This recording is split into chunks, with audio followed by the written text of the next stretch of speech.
Piece chapter में मैंने last time में आपको फॉर्म्स ऑफ स्ट्रक्चरल वायलेंस करवाया था। इसका क्या मतलब था, किस किस तरीके की फॉर्म्स ऑफ स्ट्रक्चरल वायलेंस थी। नंबर वन, किस चीज के आधार पे first form of structural violence थी। याद ही नहीं।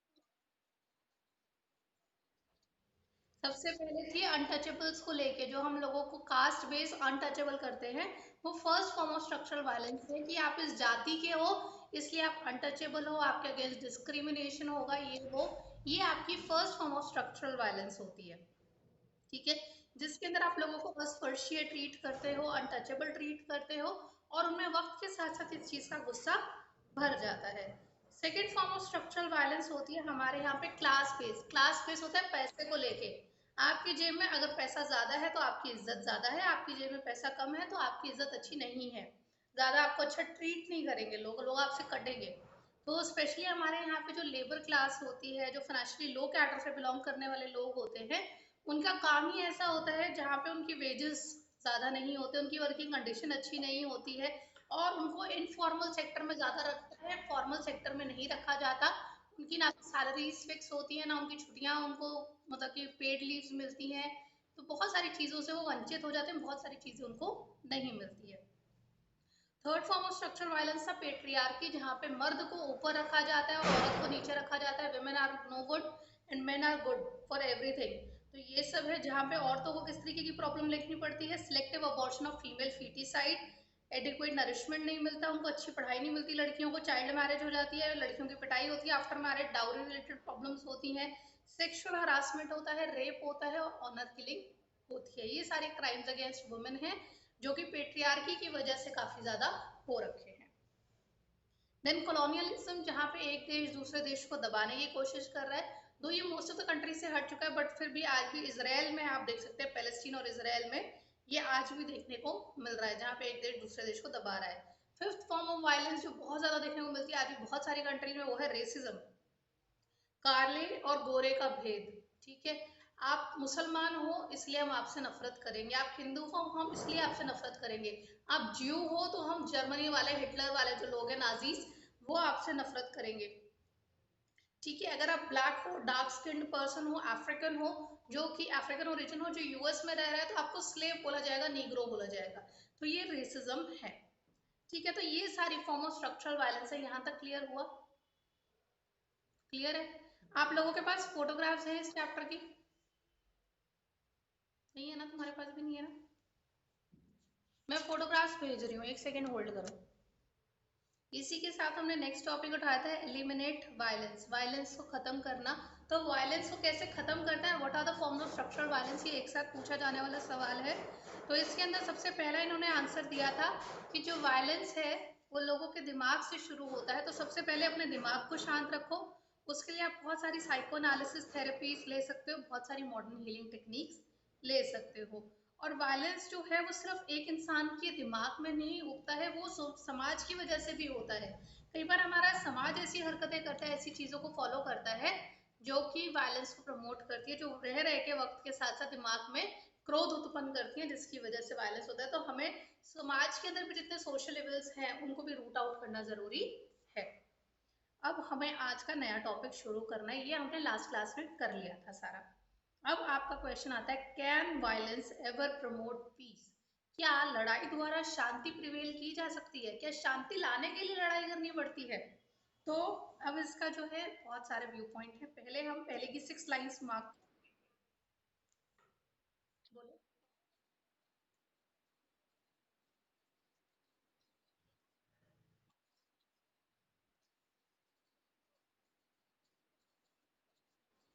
वायलेंस ये है कि किस तरह से हमारे समाज में, हमारी दुनिया में, किस तरह से एक एक करके दिमाग में नेगेटिविटी भरी जाती है लोगों के, जिसमें कल को घूम फिर के लोग उसमें ही उसी चीज को लेके वायलेंस करते हैं। जैसे कि अगर एक इंसान है जिसको आप जात के नाम पे दबाते रहोगे, फिर जिस दिन वो रिप्लाई बैक करेगा लड़ाई हो जाएगी। तो फर्स्ट वायलेंस, वायलेंस का फर्स्ट कॉज ये बन सकता है, वायलेंस का एक फैक्टर ये बन सकता है कि लोग किस चीज पे लड़ाई कर रहे हो, जाति के नाम पे लड़ाई कर रहे हो। समझ में आई? दूसरी चीज, इंसान को गरीब गरीब गरीब गरीब गरीब बोलते रहोगे चिड़ मचेगी और वो चिड़ जो है क्रोध में बदल जाएगी और एक टाइम ऐसा आएगा जब वो रिटेलिएट करेगा, तो भी वायलेंस क्रिएट होता है। ठीक है, एक टाइम पे अगर आप ये हर चीज में एक लड़की को दबाते रहोगे, ये क्या है कि जस्ट बिकॉज तू लड़की है तेरे को दबना है, दबाते रहोगे, कभी तो लड़की अपनी आवाज उठाएगी और फिर लड़ाई हो जाएगी।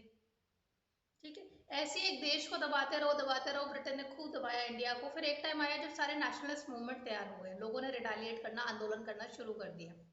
ऐसे ही आप एक इंसान को कहते रहो तू काला है, तू काला है, तू काला है, तू काला है, तू मुसलमान है, तू मुसलमान है, तू मुसलमान है, या तो हिंदू है, तू हिंदू है, तू ज्यू है, एक टाइम पे वो जो रेस है वो भी रिटेलिएट करेगी। ये सारे सामाजिक तरीके से किस तरह से दिमाग में घृणा भरी जाती है सामाजिक तौर पे, और उसका किस तरह से जो है आगे वायलेंस क्रिएट हो सकता है, ये उसके फैक्टर्स हैं। समझ में आ गया? ये आपको याद करना है, 4 से 5 नंबर का टॉपिक आ रहा है ये आपके स्कूल एग्जाम में। नाउ योर टॉपिक, आपको जो can violence ever promote peace की पहली 6 लाइनें मार्क कर लेना। It has often been asserted that violence though is an evil can sometime be necessary to prelude to bring about piece.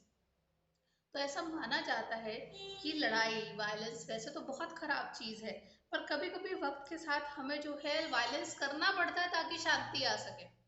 जैसे कि हमें अंग्रेजों को भगाने के लिए वायलेंस का उपयोग करना पड़ा। खाली चरखा चलाने से आजादी नहीं मिली। ठीक है, चरखा चलाने से अगर आजादी मिल जाती, तो आज अगर इंडिया पाकिस्तान का वॉर हो रहा है, इंडिया चाइना का वॉर हो रहा है, उनकी कोई लड़ाई हो रही है, तो हमने सोल्जर्स क्यों बिठा रखे हैं गन देके, हम उन्हें चरखा देके क्यों नहीं बिठा देते? नहीं बिठाते ना उनको चरखा देके, कि हमें जो है बस सत्य और अहिंसा करना है। नहीं, हिंसा कहीं ना कहीं जरूरत पड़ती है शांति लाने के लिए। मेरे पास, तेरे पास अगर बंदूक है तो मेरे पास भी बंदूक है, तेरे पास अगर न्यूक्लियर है तो मेरे पास भी न्यूक्लियर है। डराने के लिए डेटरेंस का काम, इसको आप 12th की पॉल साइंस में पढ़ेंगे, ये डेटरेंस का काम भी करता है कई बार। वायलेंस वायलेंस रोकने का काम भी करता है सामने वाले को गलत करने से। समझ आएगी अर्नब? डेटरेंस मतलब रोकना, ये शब्द आप 12th की पॉल साइंस में सुनोगे, बार बार आएगा। It may be argued that tyrants and oppressor, tyrant और ऑपरेसर होते हैं दूसरे को दबाने वाले क्रूअल लोग। ठीक है, तो ऐसा माना जाता है कि जो टायरेंट और ऑपरेसर्स होते हैं, ऑपरेसर होते हैं, can be prevented from continuing to harm the populace only by being forcibly removed. वो लोग जो दूसरों को जबरदस्ती दबा रहे हैं, कोई शासक हो सकता है, कोई राजा हो सकता है, वो कोई आपका हिटलर टाइप बंदा हो सकता है, लीडर टाइप।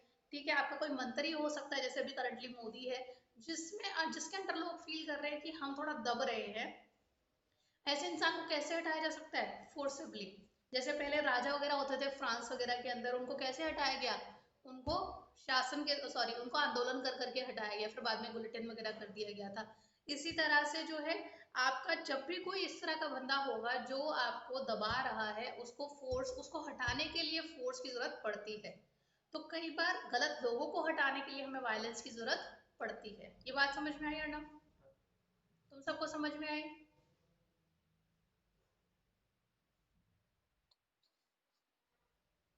और द डेली, क्या लिखा है ये, liberation struggles of oppressed people can be justified even though they may use some violence. ये अंडरलाइन करना, बस रीड कर रही हूँ। But resort to violence however well meaning could turn out to be self defeating. पर हर जगह लड़ाई करना ठीक नहीं होता, कई बार खुद की भी हार हो जाती है लड़ाई लड़ाई करने के चक्कर में। Once deployed it tends to spin out of control. कई बार ऐसा हो जाता है कि झगड़ा आउट ऑफ कंट्रोल हो जाता है, आंदोलन आउट ऑफ कंट्रोल हो जाता है, और उसकी वजह से बहुत सारा डिस्ट्रक्शन हो जाता है। अब इसके बहुत सारे एग्जाम्पल्स आपको बता सकते हैं, जैसे कि गांधी ने सॉल्ट सत्याग्रह शुरू करा, गांधी ने नॉन कोऑपरेशन मूवमेंट स्टार्ट करा, वो था तो अहिंसा पूर्वक, पर वो धीरे धीरे हिंसा में बदल गया और धीरे धीरे चौरा चौरी आपका कांड हुआ, जिसके अंदर एक पुलिस स्टेशन में आग लगा दी गई थी और 22 इंग्लिश पुलिसमैन को जला दिया गया था। तो कई बार आपका जो वायलेंस वाला साइड है, थोड़ा सा आंदोलन वाला स्टाइल है, साइड है, वो कई बार आउट ऑफ कंट्रोल हो जाता है और ज्यादा दिक्कत कर जाता है। ऐसे हिटलर जो था, वो पहले जो था ये कहता था कि मैं जर्मनी को नंबर 1 बनाऊंगा पूरी दुनिया में, हमारी जो फर्स्ट वर्ल्ड वॉर के बाद बेइज्जती हुई है, मैं वो बेइज्जती को प्राउड में कन्वर्ट करूंगा, मैं हमारे देश को नंबर 1 बनाऊंगा। ये करते करते वो क्या करने लग गया, वो जो है ज्यूज से नफरत करने लग गया, और ज्यूज से नफरत करते करते उसने कितना आउट ऑफ कंट्रोल चीज कर दी, उन्होंने लोगों को मारना शुरू कर दिया, बहुत सारे लोगों को। ठीक है, सिमिलरली आपका हिंदुस्तान और पाकिस्तान का जो बंटवारा है वो हिंसा पूर्वक हुआ था। ठीक है, उसमें लोग खुश नहीं थे या फिर जो भी था, उसमें लड़ाई शुरू हुई, छोटी छोटी लड़ाइयाँ इतनी बड़ी लड़ाइयाँ बन गई कि ट्रेन की ट्रेन लाशों की जाने लगी, हिंदुस्तान से पाकिस्तान और पाकिस्तान से हिंदुस्तान। तो गुस्सा कई बार सेल्फ डिफीट भी कर देता है, गुस्सा कई बार जो है मौत का कारण, डिस्ट्रक्शन का कारण भी बनता है। तो गुस्से के ऊपर नियंत्रण पाना भी बहुत ज्यादा जरूरी है। It is for this reason, underline कर लेना ये पूरा paragraph. It is for this reason the pacifist, pacifist होते हैं जो शांति प्रिय लोग होते हैं, who consider peace to be supreme value, take a moral stand against the use of violence even for attaining just ends। ठीक है, तो जो शांति के रखवाले होते हैं, पैसिफिस्ट बोलते हैं, जो शांति में बिलीव करते हैं, वो कहते हैं कि हमें कभी भी लड़ाई नहीं करनी चाहिए, चाहे आप कितनी ही अच्छी सोच रखो, लड़ाई मत करो। They too recognise the need to fight operation, उन्होंने भी एक वक्त पे आके जो है ये समझा कि कहीं ना कहीं तो थोड़ा सा गलत के खिलाफ आवाज उठानी चाहिए। जैसे गुरबानी वगैरह में भी लिखा जाता है, कई जगहों पे, कई धर्मों में ये लाइन लिखी जाती है कि अगर तुम, पहले तो तुम किसी के साथ गलत मत करो, और अगर तुम्हारे साथ गलत कोई कर रहा है और तुम आवाज नहीं उठा रहे हो तो तुम भी उसके गलत के साथ ही हो। ठीक है, तो अगर तुम्हारे साथ कोई गलत कर रहा है तो तुम्हें आवाज उठानी चाहिए, ये धर्म भी बोलता है। तो लोगों ने भी ये चीज समझी, पैसिफिस्ट लोगों ने, जो शांति प्रिय लोग थे, कि वक्त आने पे अगर आप आवाज नहीं उठा रहे हो, अगर आपके साथ गलत हो रहा है तो आप भी गलत हो। However, they advocate the public mobilization of love। दो ये कहते हैं कि लड़ाई मिनिमल यूज होनी चाहिए, ज्यादा से ज्यादा प्रेम की भावना, सच की भावना, सत्य की भावना जो है फैलानी चाहिए और लोगों का दिल जीतो। मुन्ना भाई एमबीबीएस, एमबीबीएस से कौन सी थी वो मुन्ना भाई जिसमें गुलाब का फूल देता था? कौन सी वाली मुन्ना भाई थी जिसमें गुलाब का फूल देता था? क्या नाम था, लगे रहो मुन्ना भाई। ठीक है, तो उसमें वो गांधी दिखते हैं उसको। ये पूछता रहेगा कौन से पेज पे। 135 पेज खत्म करा है। ठीक है, अब 136 पे मूव कर रहे हो। ठीक है, पहले मैं साइड वाला पढ़ा रही हूँ, फिर मैं बॉक्स पढ़वाऊंगी महात्मा गांधी का।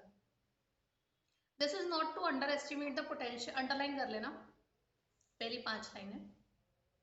This is not to underestimate the potential of militant but non-violent form of resistance. Civil disobedience is a major mode of such struggle and it has been successfully used to make a dent in the structure of oppression. A prominent instance being Gandhi's deployment of Satyagraha during the Indian freedom movement.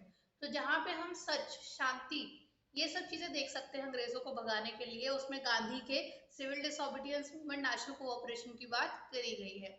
ठीक है, बस में इन्होंने example coat किया हुआ है कि आप शांतिपूर्वक तरीके से भी आजादी हासिल कर सकते हो, पर उसमें कितना सच था कितना नहीं वो हमें सबको पता है कि it was not just the civil disobedience, आपको बहुत सारे सैक्रिफाइसेस भी करने पड़ते।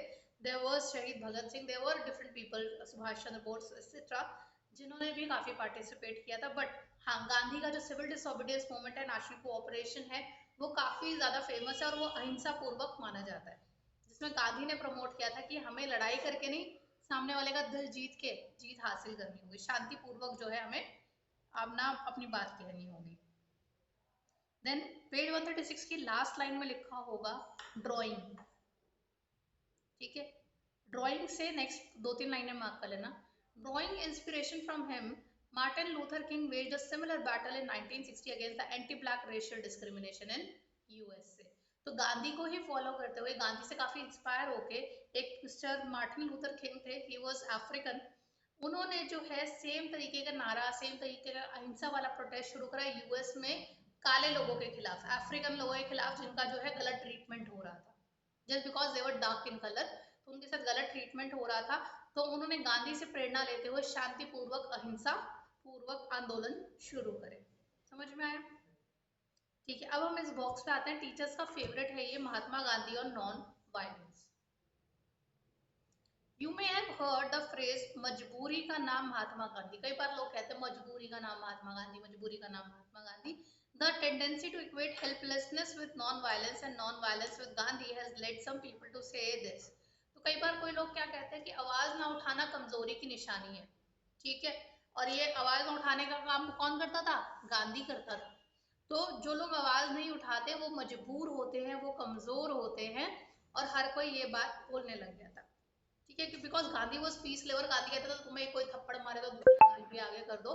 तो आम भाषा में ऐसे लोगों को कमजोर व्यक्ति माना जाता है, और कमजोरी के साथ ये वर्ड बोला गया, मजबूरी का नाम महात्मा गांधी। तो काफी लोगों की जो है माइंडसेट ये हो गया कि जो नॉन वायलेंस करता है, जो अहिंसा करता है, वो कमजोर होता है। कई लोगों के दिमाग में ये बात बैठ गई है, ये अपनी लड़ाई लड़ोगे तो ही जीतोगे, चुप बैठ रहे हो तो मतलब तुम कमजोर हो, तुम्हारे बस की कुछ नहीं है। Gandhi rejected this understanding. Gandhi ने कहा नहीं है, आप बिल्कुल गलत सोच रहे हैं। Nine non violence and articulated and all together different philosophy of non violence. उन्होंने कहा नहीं, नॉन वायलेंस तो सबसे ज्यादा शक्ति का काम है। We usually understand non-violence to mean non-injury. A non-violent act is thought to be the that one. ये अंडरलाइन कर लेना, non-violence का मतलब क्या होता है गांधी के रूप में। A non-violent act is thought to be the one that does not cause physical injury. तो कई लोग कहते हैं कि ये violent नहीं है, इसका मतलब ये है कि वो physically injury नहीं करता। नहीं, गांधी कहता है non-violence physical injury से बढ़ के है। ठीक है, सिर्फ किसी को थप्पड़ ना मारना, किसी को मुक्का ना मारना, किसी को चाकू ना मारना नॉन वायलेंस नहीं है। इसके अलावा भी और बहुत सी चीजों को आप नॉन वायलेंस कहते हो। जैसे कि इसमें दो तरीके से उन्होंने दो फंडामेंटल वेज दिए थे। For him non violence mean not just refraining from causing physical harm, mental harm or loss of livelihood, it also means giving up even the thought of harming someone. किसी को दिमागी, physical या economical चोट ना पहुंचाओ, साथ ही साथ सोच भी मत रखो कि आप किसी को मार रहे हो।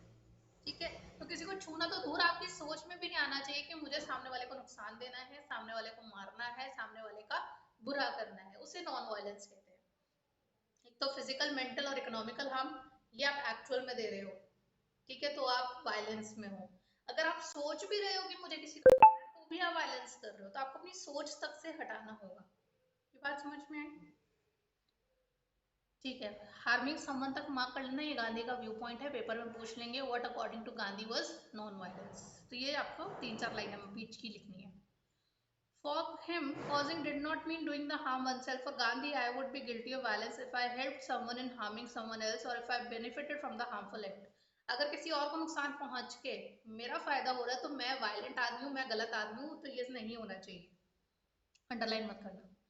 In this sense, Gandhi's notion of violence was close to structural violence. The second major change, underline कर लेना, Gandhi introduced was to give the idea of non-violence positive meaning. Gandhi ने नॉन वायलेंस को एक पॉजिटिव लुक देने की कोशिश करी। Not causing harm was not enough, ahimsa required an element of conscious compassion. Conscious compassion का मतलब क्या है कि हर किसी के लिए प्रेम की भावना अपने मन में रखना, ये भी अहिंसा का एक बहुत बड़ा हिस्सा है। तो एक तो दूसरे से नफरत ना करना, एक चीज, एक दूसरे से नफरत ना करके बल्कि उससे प्यार करना इज अनदर थिंग। ठीक है, हो सकता है आप मुझसे नफरत ना करते हो पर आप मुझे लाइक भी ना करते हो। एक होता है कि आप मुझसे नफरत नहीं करते हो, रादर आप मुझे बहुत पसंद करते हो। ठीक है, तो दो डिफरेंट फीलिंग होती है, ये समझ में आया ना? तो बस यहाँ तक कंपैशन तक अंडरलाइन करना। आगे मैं रीड कर रही हूँ। Gandhi was opposed to a passive spiritualism.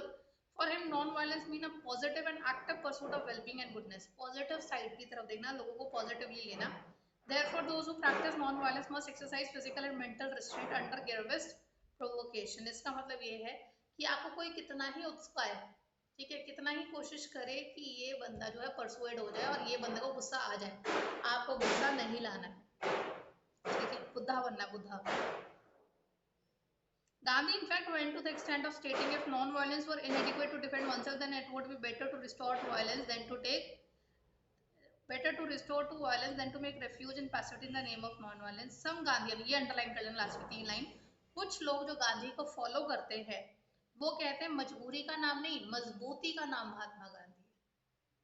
ठीक है, तो जहां जो लोग गांधी को क्रिटिसाइज करते हैं वो कहते हैं मजबूरी का नाम महात्मा गांधी, और जो लोग गांधी को प्रेस करते हैं वो कहते हैं मजबूती का नाम Mahatma Gandhi.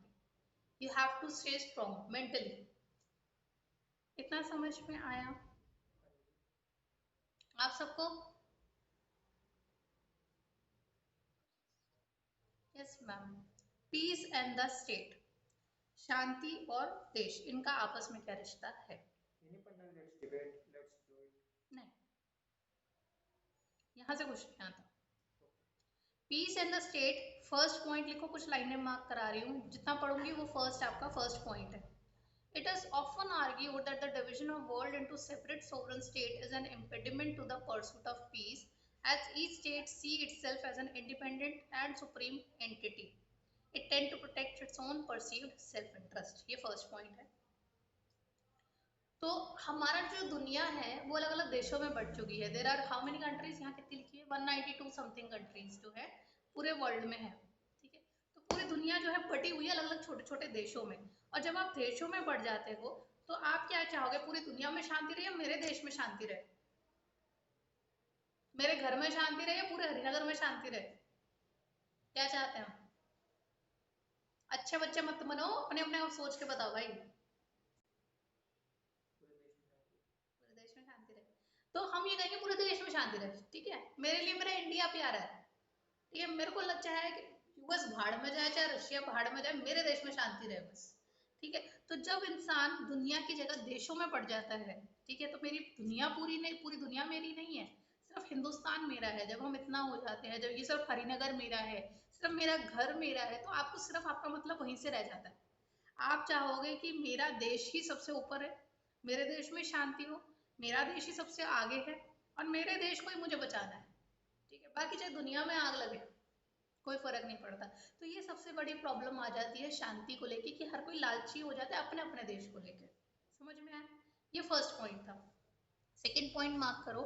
While the pursuit of peace that require we see ourselves as a part of larger humanity, state tends to make distinction between the people. To pursue the interest of their citizen, they are willing to inflict the injury upon others. जब हम अपने आप को देशों के अंदर बांट लेते हैं, तो हम ये नहीं देखते कि सामने वाली कंट्री का बंदा भी इंसान है, पाकिस्तान में रहने वाला भी इंसान है, और चाइना में रहने वाला भी इंसान है, बांग्लादेश में रहने वाला भी इंसान है। हम कहते हैं मारो पीटो पाकिस्तानियों को पीटो जी, मारो पीटो चाइना वालों को पीटो जी, मारो पीटो बांग्लादेश वालों को पीटो जी। ठीक है, हम ये नहीं कहते कि वो भी इंसान है, उनकी भी कोई प्रॉब्लम है, जैसी मेरी प्रॉब्लम है वैसी उसकी प्रॉब्लम है। हम ये नहीं कहते, हम कहते हैं कि सिर्फ मेरे देश का भला हो जाए, मेरे देश के नागरिकों का भला हो जाए, बाकी जो है अगर किसी को चोट भी पहुंच रही है तो पहुंचने तो मेरे बाप का क्या। तो प्रॉब्लम ये होती है कि हम अपने लोगों को प्रोटेक्ट करने में और दूसरे लोगों को इंजर्ड करने के बारे में सोचने लगते हैं, हम ग्रेटर ह्यूमैनिटी के बारे में नहीं सोचते। Third point, beside in today's world, each state has consolidated instrument of coercion and force. While the state was expected to use its force, its army or its police protect its citizens and practice these forces could be developed against its own members to suppress dissent. यहाँ तक mark कर लेना। हर देश की अपनी army होती है, हर देश की अपनी पुलिस होती है, हर देश के पास अपने तरीके होते हैं दबाने के, पर वो ये क्या करते हैं, लोगों की मदद की जगह ना लोगों को ही दबाने लग जाते हैं अपने देश के। आप कभी पुलिस वाले को देखोगे अपने पास से निकल रहा हो तो खुशी होती है? कभी नहीं होती। ऐसा लगता है मास्क ठीक कर लो, गाड़ी ठीक कर लो, पता चला इसने रोक के चालान काट लिया और पैसे बना लिए। होता है कि नहीं? होता है कि नहीं होता? मुझे तो बहुत होता है, चालान का तो बहुत ही ज्यादा होता है। ठीक है, तो हमारे देश के पास जो आर्मी है, पुलिस है, और भी तरीके हैं हमारे देश के पास जो वो दूसरों पे यूज कर सकते हैं, या तो हमारे देश को प्रोटेक्ट करने के लिए यूज कर सकते हैं, वो हमारे देश के लोगों को दबाने के लिए कई बार यूज होने लग जाते हैं, और हमारे जो लोगों की आवाज है उनको बंद करने की कोशिश की जाती है। जैसे अगर फार्मर प्रोटेस्ट हो रहा है, जिनके ऊपर पानी के जो है वो मारो, फाउंटेन मारो जोर से, इनको टीयर गैस से रुला के भेजो, इनको डंडे मारो, ये सब होता है। ठीक है, तो आवाज दबाने के तरीके यूज करे जाते हैं कई बार सरकार द्वारा, जो कि ठीक नहीं है, तो यहाँ पे भी शांति भंग होती है। Next four point, last fourth line से, the long term solution to such problem lies in making the state more accountable through meaningful democratization and reviving it in via an effective system of civil liberties. This was route taken by post-apartheid regime in South Africa. तो सबसे लंबा long term solution, निवारण है ऐसी समस्या का ये कि हमें डेमोक्रेसी को प्रमोट करना चाहिए, हर देश में लोकतंत्र को प्रमोट करना चाहिए, जहाँ पे सरकार की ड्यूटी बने जवाबदारी देने की, सरकार के ऊपर जिम्मेदारी हो गई, अगर कोई भी स्टेप लिया है तो उसके पीछे का मुख्य कारण क्या है, सारे जवाब दो, नहीं तो सरकार को हटा दिया जाएगा। ये रास्ता साउथ अफ्रीका ने आज़ादी पाने के बाद लिया था। यहाँ तक समझ में आया? ये 4 मार्कर क्वेश्चन कम आता है पर आ सकता है, इसको कर लो। यहाँ तक कोई डाउट है? एक बार पढ़ लो, कुछ पूछना है तो फिर हम अगले बड़े इंपॉर्टेंट क्वेश्चन पे जा रहे हैं।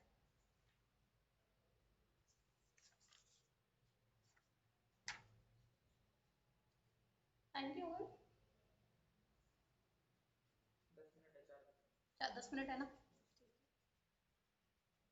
आगे बढ़ा, ये पढ़ लो एक बार, फिर आगे बढ़ती हूँ।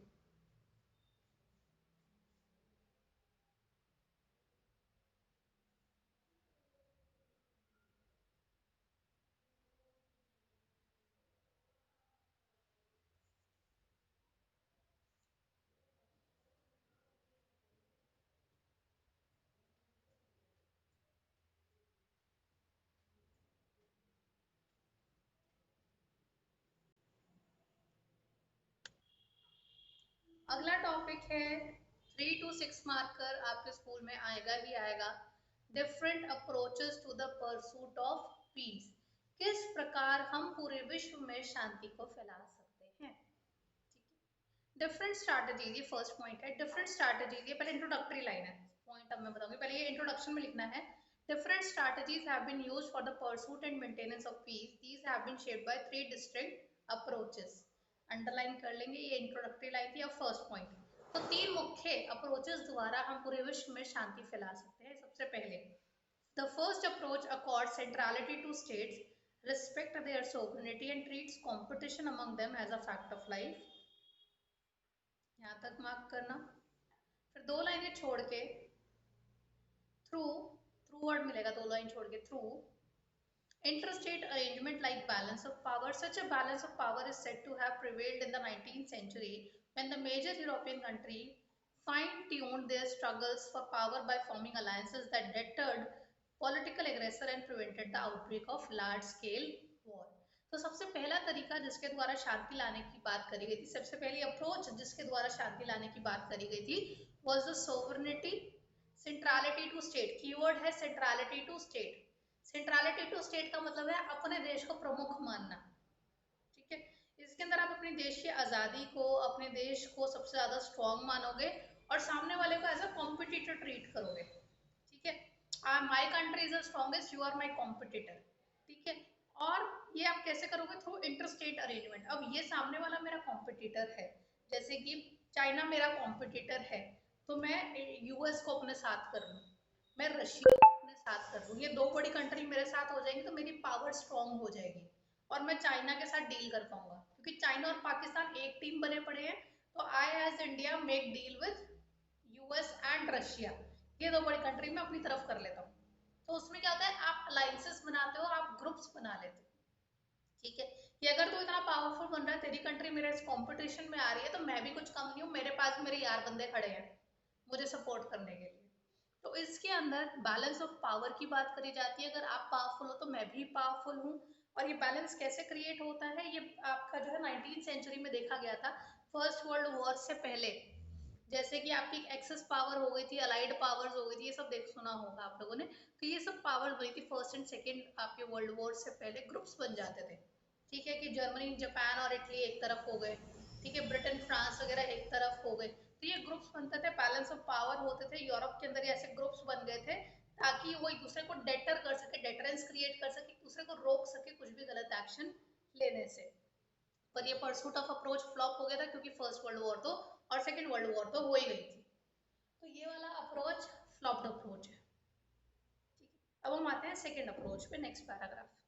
The second approach to grants too deep, the deep-rooted nature of interstate rivalry, but it stresses the positive presence and possibility of interdependence. It underscores the growing social and economic cooperation among the nations. Such cooperation तक mark करना, such cooperation, फिर 2 लाइनें छोड़ के लिखा हुआ है such cooperation के बाद लिख लेना थ्रू, फिर 1 लाइन छोड़ के लिखा है global conflict, through global conflict would be reduced, leading to better prospect of peace. An example is the post-World War II Europe. यहाँ तक मार्क कर लेना, is the post-World War II Europe.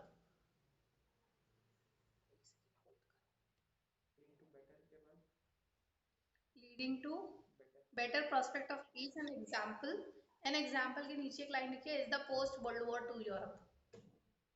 इसमें क्या बोला गया कि सेकंड अप्रोच क्या है कि हाँ, कंपटीशन तो है, मेरा देश इंपॉर्टेंट है और कंपटीशन भी है, बट मुझे अपने देश की चीजें पूरी करने के लिए दूसरे देश के ऊपर निर्भर होना पड़ेगा, ठीक है। मेरा चांदी इस देश से आएगा, मेरे देश के अंदर जो ये वाला फ्रूट है वो यहाँ से आएगा, मेरे देश को अगर लकड़ी अच्छी चाहिए तो वो इस देश से आएगी।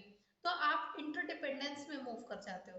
तो इसमें कंपटीशन तो है, कंपटीशन के साथ आपका कोऑपरेशन भी आ गया कि अपनी एक देश की जरूरत पूरी करने के लिए आप दूसरे देश पे इंटरडिपेंड हो जाते हो, ठीक है।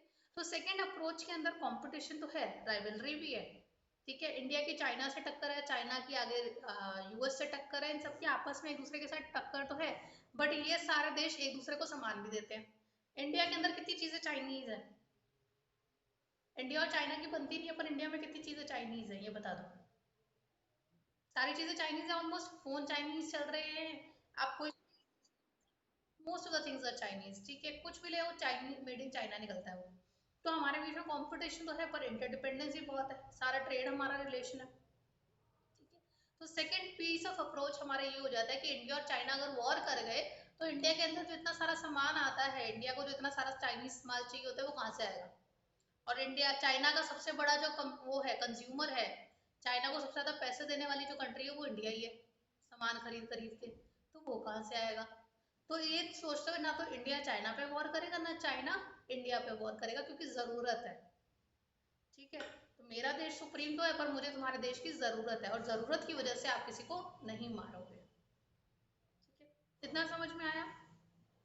तो इसके अंदर आप स्ट्रेस करते हो, फोकस करते हो पॉजिटिव प्रेजेंस पे, इंटरडिपेंडेंस पे, और एक दूसरे के कोऑपरेशन पे, कि हमें सामाजिक तौर पे, हमें आर्थिक तौर पे सारे देशों को एक दूसरे की जरूरत है। और ये चीज कब देखी गई थी? जब सेकेंड वर्ल्ड वॉर में सारी दुनिया का विनाश हो गया था, उसके बाद ये जरूरत महसूस हुई कि अगर हमें आगे बढ़ना है तो एक दूसरे पर डिपेंड होना पड़ेगा, हमें वॉर्स को और प्रमोट नहीं करना। ये समझ में आया? तीसरी approach, unlike the first two approach, the third considers the state system to be a passing phase of human history. Third approach कहती है कि ये देशों के कॉन्सेप्ट ही हटा दो, हमें किसी ऐसी चीज की जरूरत है जो अबाउट माई कंट्री हो, ठीक है, वो ऐसी चीज हो जो एक साथ सारे देशों के लिए एक जैसी हो, ठीक है। It envisages the emergence of a supra national order, underline कर लेना वर्ड सुप्रा नेशनल ऑर्डर, पहली तीन लाइनें मार्क करनी है। और सबसे इंपॉर्टेंट वर्ड है सुप्रा नेशनल ऑर्डर। सुप्रा नेशनल ऑर्डर का मतलब ये होता है कि ऐसी ऑर्गेनाइजेशंस, ऐसे रूल्स जो सिर्फ एक कंट्री पे नहीं पूरी दुनिया पे लागू होते हैं, एक तरीके से ही, एक जैसे। अगर हम नेशनल इंटरनेशनल ह्यूमन राइट्स की बात करें, तो पूरी दुनिया में अगर इंसान के साथ कहीं पे भी गलत हो रहा है तो इंटरनेशनल ह्यूमन राइट्स वाले पहुंच जाते हैं, ठीक है। पूरी दुनिया में कहीं पे भी कोई बीमारी फैली हो, डब्ल्यू वाले पहुंच जाते हैं। आपने कोरोना वायरस के टाइम में डब्ल्यू एच ओ बहुत सुना होगा, सुना कि नहीं सुना? तो पूरी दुनिया में कहीं पे बीमारी फैल रही है, डब्ल्यूएचओ वाले पहुंच जाएंगे। तो ये सुप्रा नेशनल ऑर्डर को दिखाते हैं।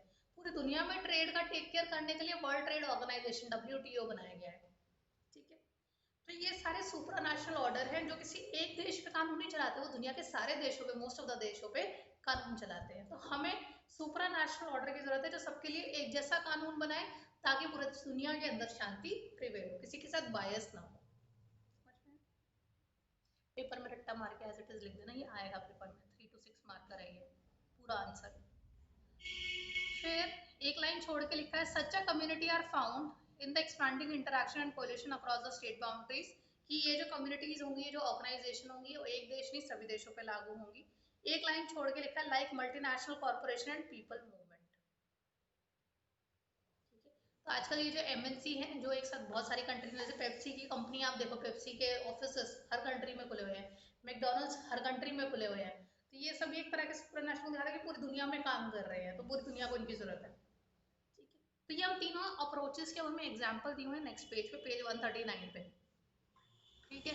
139 पेज क्या दिखाता है? इसके अंदर जो है सबसे, जो हमने तीनों अप्रोचेस पढ़ी, सबसे पहले थी सेंट्रलिटी टू स्टेट, जिसमें कुछ देशों को खासियत मिलती है, खास इंपॉर्टेंस मिलती है।